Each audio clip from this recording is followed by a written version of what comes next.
کے اندر آباد تھے۔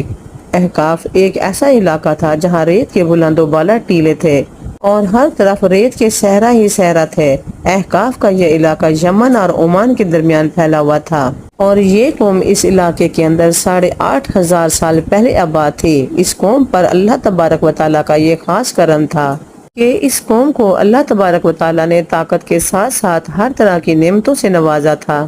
اس قوم کو اللہ تبارک و تعالیٰ نے سرسبز و شاداب باغات عطا فرمائے اور بے شمار پھلوں اور غلوں سے نوازا، اور اس کے علاوہ طرح طرح کی نعمتیں اللہ تبارک و تعالیٰ نے اس قوم کو عطا کر رکھی تھیں۔ چنانچہ اس قدر نعمتوں اور مال و دولت کی فراخی کی وجہ سے یہ قوم غرور و تکبر میں آ گئی، اور غرور و تکبر میں مبتلا ہو کر یہ قوم اللہ تبارک و تعالیٰ کی نافرمانیاں کرنے لگی اور کفر و شرک میں مبتلا ہو گئی۔